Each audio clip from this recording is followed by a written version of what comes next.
The Mel Carmine Show begins in just 1 minute. Support the movement. Visit QFS1776.com for exclusive one-of-a-kind merch that makes a powerful statement. Protect your wealth. Cash is trash. Go to carminesgold.com and secure real assets, silver, gold, delivered anywhere in the U.S.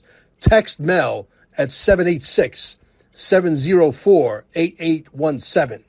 Looking to acquire XRP? Minimum is $10,000 investment, and there is no limit, even up to $100 million worth.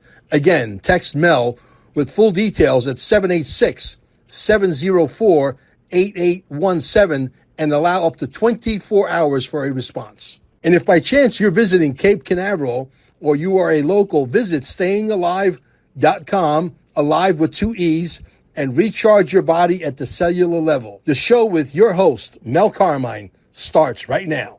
Let me tell you something before we even get to crypto, before we say Ripple, before we say XRP, before anybody starts hyperventilating into a paper bag. Silver. Yeah, silver. I'm sitting here in the future call at 2031, maybe early 32, and I'm laughing. Not because it's funny, but because we warned everybody. We fucking warned them. Silver didn't just go up. It vanished. Gone. Vapor. Unobtainium. Every military needs it. Every data center, every AI chip, every quantum computer, every missile guidance system, solar, medical, hardware, you name it. And while everybody was busy scrolling TikTok and arguing on X, the smart money was stacking metal like it was 1933 all over again. Golden rule, baby. He who has the gold makes the rules.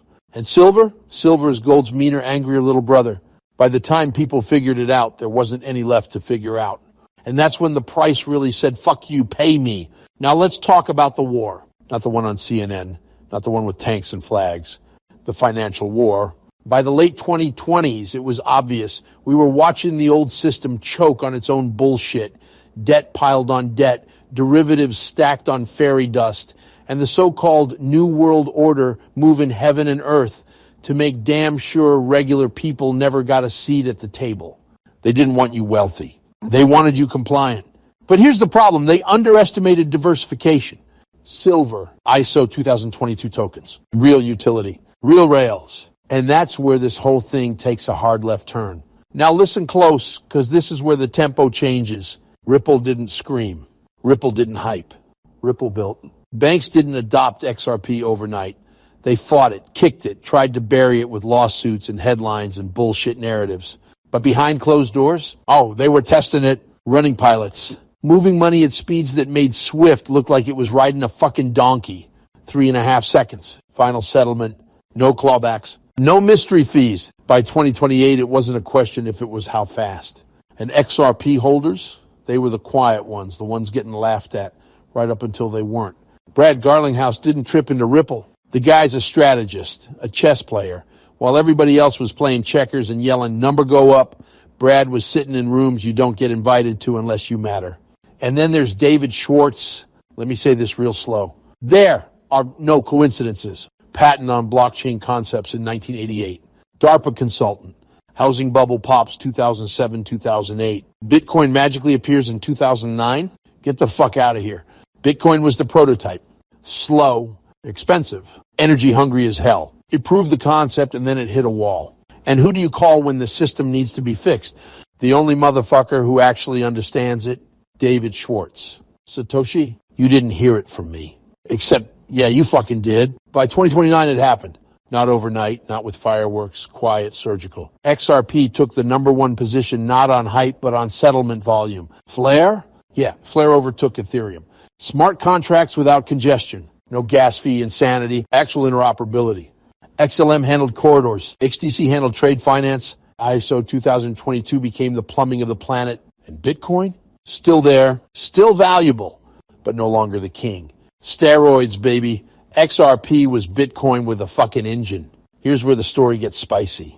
In this future, wealth didn't shop on apps. No disrespect, but Coinbase, Kraken, Uphold, please. That's retail. That's the food court. The real money? Private jets, yachts. Homes with tennis courts and Olympic pools? They want service. Phones answered. Dinners. Relationships. And in this story, there was one lane in and one lane out. Bankwire.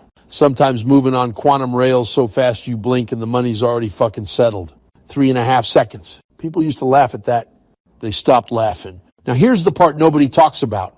The bridge, we always knew worst case scenario was around 2032 for full global integration. Fine, whatever. But along the way, currencies reset. Reevaluations. Iraq, Vietnam, Venezuela, Zimbabwe. Enough liquidity to give people staying power. And when you got staying power, real staying power, panic disappears. 50 million, 100 million, 200 million.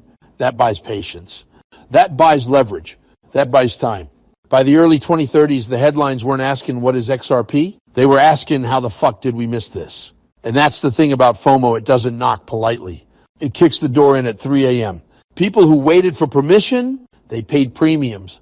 People who listened early, they dictated terms. So here I am telling you this story from the future, sounding like a wise guy from Brooklyn, because that's exactly what I am. Rough around the edges, sharp where it counts. This wasn't magic. This wasn't luck. It was infrastructure. It was patience. It was seeing the play before the ball got snapped. Silver vanished. Rails flipped. Money moved faster than politics could stop it. And the people who understood the golden rule, they didn't ask for permission. They already knew. Hai capito?